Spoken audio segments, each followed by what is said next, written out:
Olá, bem-vindos a mais um Med Talks, a nossa pílula diária de informação sobre saúde e bem-estar. Como todos os dias, às 5 da manhã, estamos aqui com um novo conteúdo para ajudar e incentivar essa busca por uma vida mais saudável, sabe? E o caminho para isso é a informação. Hoje, nosso papo vai ser sobre uma conexão que é simplesmente fascinante: a relação entre atividade física e a nossa saúde mental. Para começar, vamos pensar um pouquinho. A gente vive numa era que é, no mínimo, paradoxal. É curioso, né? A gente nunca teve tanto acesso à informação sobre como viver melhor, como ter mais saúde, mas ao mesmo tempo parece que estamos enfrentando uma epidemia silenciosa de transtornos mentais que afeta milhões e milhões de pessoas. E os números, bem, eles são impressionantes. De acordo com a Organização Mundial da Saúde, mais de 280 milhões de pessoas no mundo inteiro sofrem de depressão. É um número que choca e que nos convida a olhar com mais atenção para as causas e, o que é mais importante, para as soluções. Agora, quando a gente olha aqui para a nossa realidade, para o Brasil, o cenário fica ainda mais alarmante. O nosso país tem a maior prevalência de ansiedade do mundo. 9,3% da população é afetada. É uma estatística que nos coloca numa posição que exige atenção e principalmente ação imediata. E é aqui que os pontos começam a se conectar. Olha só, em paralelo a essa crise toda de saúde mental, a gente vê um aumento gigantesco nos níveis de sedentarismo. São mais de 1 bilhão e 400 milhões de adultos que simplesmente não se movimentam o suficiente. E essa conexão, como a gente vai ver, não é nem de longe uma coincidência. É exatamente por isso que a nossa proposta aqui é trazer uma nova perspectiva. Vamos tentar enxergar o movimento não só como uma questão de aparência, de estética, mas sim como um verdadeiro remédio, uma das ferramentas terapêuticas mais potentes que a gente tem nas mãos. Pensa no exercício físico assim, um medicamento natural. Ele tem essa capacidade incrível de modular a química do nosso cérebro, e de uma forma tão eficaz que, em muitos casos, ele consegue até mesmo rivalizar com os tratamentos farmacológicos mais tradicionais. É uma alternativa poderosa e, o melhor, cheia de benefícios extras. Ok, mas como é que isso funciona na prática? Como é que o simples ato de se movimentar consegue transformar nossa mente de um jeito tão profundo? Bom, a resposta para isso está na neurociência, nessa cascata bioquímica fantástica que um simples exercício consegue disparar dentro do nosso cérebro. O nosso cérebro é basicamente uma farmácia natural. E quando a gente se exercita, ele libera substâncias incríveis. Tem as endorfinas, que dão aquela sensação de bem-estar, quase um analgésico natural. Tem a dopamina, que é o combustível da nossa motivação, da sensação de recompensa, e a serotonina, que é fundamental para regular o nosso humor, o sono, o apetite, um verdadeiro maestro do bem-estar. E olha, os benefícios não param por aí, não. O exercício físico também estimula um processo fascinante chamado neuroplasticidade. Que nome, né? Mas é basicamente a capacidade que o nosso cérebro tem de se reorganizar, de criar novas conexões neurais. Isso significa que, ao nos movermos, estamos literalmente remodelando e fortalecendo o nosso cérebro. E tem mais. O exercício funciona como um regulador poderoso do cortisol, aquele famoso hormônio do estresse.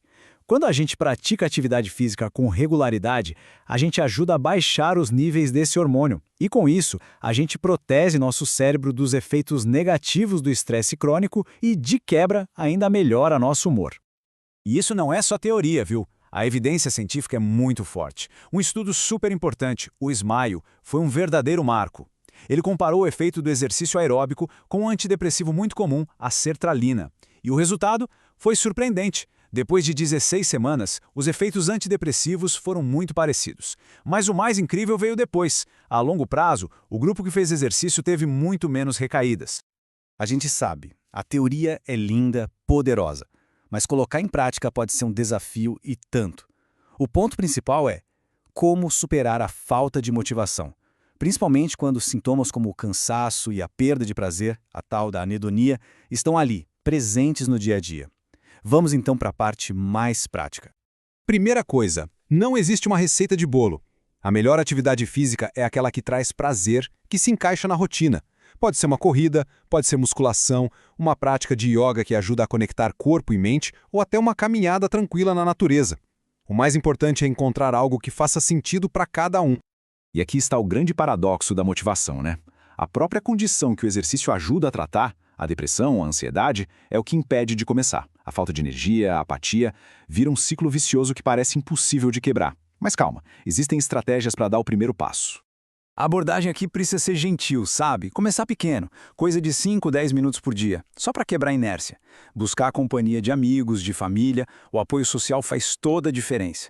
Tentar integrar o movimento nas coisas que já se faz, como subir de escada em vez de usar o elevador. E talvez o mais importante, celebrar a consistência. Cada passo conta. O foco não é na performance, é no processo.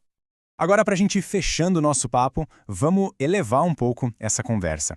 Entender a atividade física dessa forma é, no fim das contas, reconhecer essa conexão que não dá para separar, a conexão entre corpo e mente. É um investimento diário no nosso bem-estar como um todo.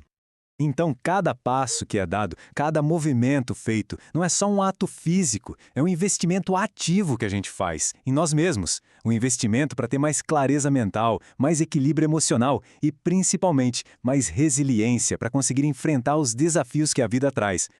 E tem uma citação que resume isso de forma brilhante. Cuidar do corpo não é vaidade, é necessidade. É reconhecer que somos seres integrados. É isso. Saúde física e saúde mental não são coisas separadas. São duas faces da mesma moeda, a moeda do nosso bem-estar. E assim a gente chega ao fim de mais essa pílula de informação. Fica aqui o nosso muito obrigado pela companhia e pela atenção nessa jornada de conhecimento de hoje. Para quem sentiu que quer se aprofundar ainda mais nesse assunto, fica o convite para acessar o nosso blog em med.com.br.